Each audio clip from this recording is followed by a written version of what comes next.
Olá!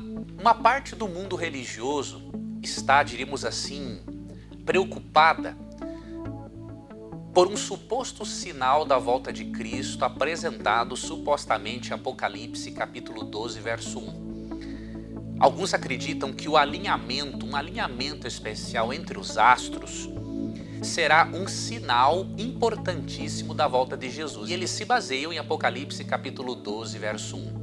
Será que existe algum fundamento nisso? Vamos deixar que o texto bíblico nos responda.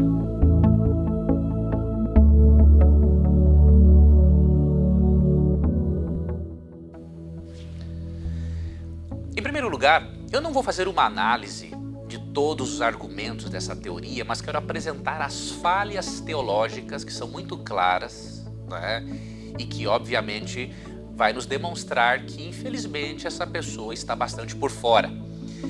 A pessoa que escreveu a respeito desse alinhamento, né, entre os astros e que é um sinal da iminência da volta de Cristo, se baseia em Apocalipse 12, 1. O texto diz assim: apareceu no céu um grande sinal, uma mulher vestida de sol com a lua debaixo dos seus pés e sobre a sua cabeça uma coroa de 12 estrelas.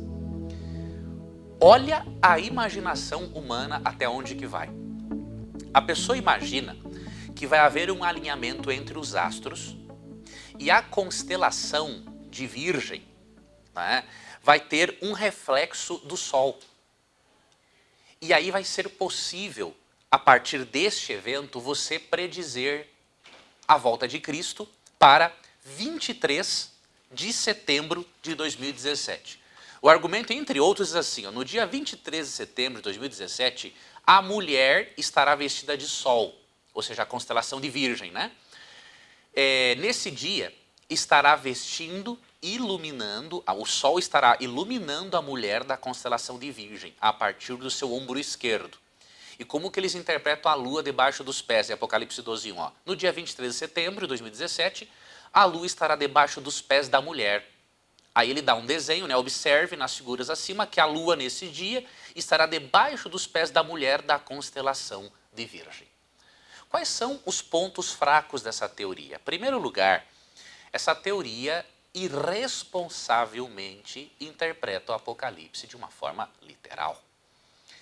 O Apocalipse é um livro simbólico e os símbolos são esclarecidos no próprio livro do Apocalipse ou no Antigo Testamento. Por exemplo, se ele pega a lua como literal, então ele tem que crer que a mulher também é literal. A Bíblia não está falando de uma mulher literalmente vestida de sol com uma lua debaixo dos pés. Isso aqui é uma visão simbólica. E nesta visão simbólica, o que representa a mulher em Apocalipse 12? Qualquer estudioso sério percebe que Apocalipse 12, ao retratar a mulher vestida de sol, se refere ao povo de Deus. Mulher é um símbolo do povo de Deus, tanto no Antigo quanto no Novo Testamento. Tanto que em 2 Coríntios 11, 2, o apóstolo Paulo diz que preparava a igreja de Corinto para ser uma virgem pura, sem mácula para Cristo. Então Apocalipse 12 descreve a igreja, o povo de Deus. E a mulher sendo perseguida no capítulo 12, é o povo de Deus sendo perseguido ao longo da história, especialmente na Idade Média. Você já pensou Apocalipse falar de uma perseguição literal da constelação da Virgem? Que coisa mais ridícula do mundo. É o povo de Deus representado por uma mulher pura que será perseguido por 1260 anos. Tanto que o povo de Deus, apresentado simbolicamente como uma mulher pura, diz aqui que ele foi guardado, protegido por Deus no deserto por 1260 dias. Este é o período mencionado em Apocalipse 12, 6, de 538 a 1798, quando a igreja, o povo de Deus, foi perseguido no período medieval. Então, se mulher aqui representa o povo de Deus, a lua também é simbólica. Os eruditos não têm uma certeza quanto ao significado da lua, mas entre as opiniões que apresentam e que é aceita de acordo com o simbolismo da mulher, que é o povo de Deus aqui, a lua pode ser um símbolo dos sistemas e ritos do Antigo Testamento que refletiam a luz do Evangelho.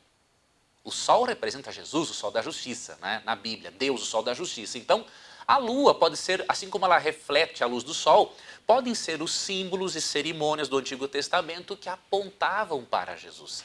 Então, mostra que a igreja teria a Jesus como centro da sua mensagem, e como a lua é apresentada, poderia o autor estar dizendo que o povo de Deus no Antigo Testamento, que compreendia o Evangelho pelos símbolos, e também o povo do Novo Testamento, todo esse povo é representado aqui por esta mulher vestida de sol. Tá, ok? Outro detalhe importante que devemos analisar é que a Bíblia nunca nos proporciona qualquer possibilidade de interpretarmos os acontecimentos espirituais por meio da astrologia. A Bíblia, especialmente o livro de Jó, faz menção a constelações, porém sempre no âmbito da astronomia. A Bíblia aborda esses aspectos astronomicamente de forma muito objetiva e direta, porque a Bíblia não é um livro de ciências, mas a Bíblia condena a astrologia. Então, usar astros para prever tempos, para prever datas, isso é astrologia pura, isso é ciência condenada por Deus, isso é diabólico. Então, não adianta querer pegar dados astronômicos para encontrar significado espiritual, porque isso é astrologia. E a Bíblia condena terminantemente isso. Basta ler, por exemplo, Daniel, né, capítulo 2, versos 27 e 28. E devemos recordar que o calendário bíblico era baseado nos astros, porém no aspecto astronômico, não astrológico. Então não podemos confundir as coisas. E um terceiro item que devemos destacar, quando fala aqui em Apocalipse 12 que João viu no céu um grande sinal, ou seja, uma mulher vestida de sol, com a lua debaixo dos pés, a palavra sinal no grego, ela se refere aqui a sinais de ordem sobrenatural. Um eclipse, alinhamento entre os astros são sinais naturais, coisas que ocorrem na natureza. Agora, há sinais que mesmo ocorrendo na natureza têm uma origem sobrenatural. Um exemplo, quando você lê ali nos evangelhos que uma estrela guiou os magos até Jesus Cristo. Essa estrela era algo sobrenatural. Foi usada uma estrela, existem duas possibilidades. Foi uma estrela que apareceu de forma sobrenatural para guiar eles, e há um comentário muito interessante da escritora Ellen White no Desejar Todas as Nações, que aquela estrela era um grupo de anjos, cantando e louvando a Deus pelo nascimento de Cristo aqui neste mundo, né? E que esse grupo de anjos que formou aquela estrela ali, guiou aqueles magos. Então, os sinais dos quais a Bíblia fala, que antecederiam a volta de Cristo, são coisas sobrenaturais. Você quer ver um exemplo?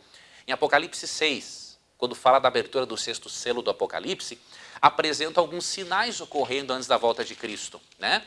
E aqui, entre esses sinais, de Apocalipse 6,12, diz que aconteceria um grande terremoto, o sol ficaria negro, não é? E a lua não daria a sua claridade, ficaria como sangue.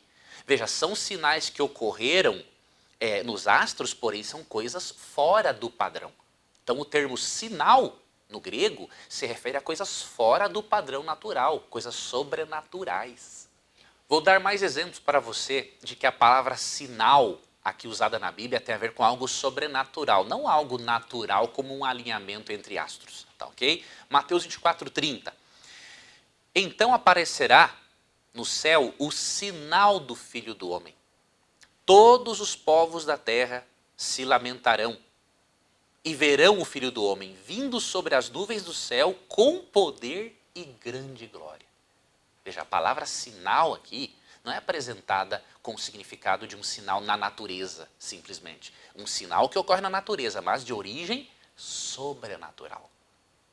Então não podemos interpretar Apocalipse 12 como um sinal natural, mas algo sobrenatural. Então isso já serve para quebrar por terra essa teoria. E um outro texto que eu vou apresentar para você se encontra em Atos capítulo 2, verso 19, para você ver como essa palavra sinal é utilizada.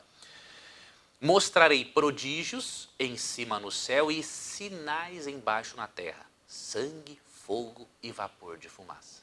Veja, a palavra sinal usada para se referir a acontecimentos sobrenaturais, fora do padrão normal, indicando-nos o quê? Que interpretar Apocalipse 12 de forma literal, como se fosse ocorrer um alinhamento entre os astros, anunciando a volta de Cristo, o fim do mundo, ou o início do julgamento dos vivos em 23 de setembro de 2017, é um absurdo, é uma aberração teológica e é um desrespeito para com a Bíblia. Sabe por quê?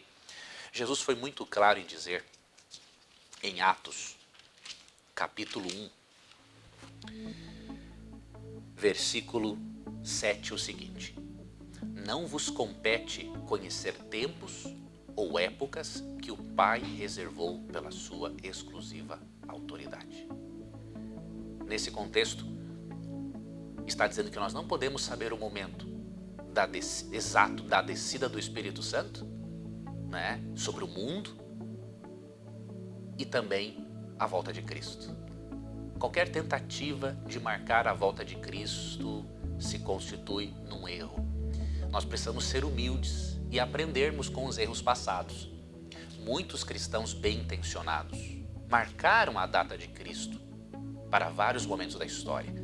Porém, precisamos aprender com esses erros e não continuarmos fazendo a mesma coisa. Então, meu querido amigo que me acompanha aqui no canal, no YouTube e também no Facebook, não acredite nessa teoria, nessa bobagem, né, de que 23 de setembro de 2017 marca um grande acontecimento aí no céu, em relação à volta de Cristo ou ao julgamento dos vivos. Não acredite nisso. Não perca o seu tempo com esse tipo de bobagem. Estude a Bíblia com critérios interpretativos corretos. Deixe o texto falar por si mesmo. Que Deus guie os seus passos. Eu agradeço por você fazer parte aqui do meu canal. Espero rever você aqui mais vezes. Até o nosso próximo encontro. Você já pensou em estudar a Bíblia em qualquer lugar? Pois eu adotei uma metodologia, a metodologia do audiolivro, para que você possa ter respostas a 27 perguntas complexas, porém eu apresento-as de maneira simplificada. Com simplificada não quero dizer sem conteúdo, é com muito conteúdo, porém de forma fácil de entender. Então você pode ter este material, se for do seu interesse, estudar mais profundamente a Bíblia em qualquer lugar onde você esteja, não é? Para aproveitar bem o tempo. E você pode ver meu audiolivro aqui. E também eu recomendo que você veja esses vídeos aqui para que você possa se aprofundar ainda mais no estudo da Bíblia, tá bom? Que Deus guarde a você, que Deus ilumine o seu estudo da Bíblia, que ao ouvir ainda mais da palavra de Deus, a sua fé nele aumente significativamente. Que Deus te abençoe.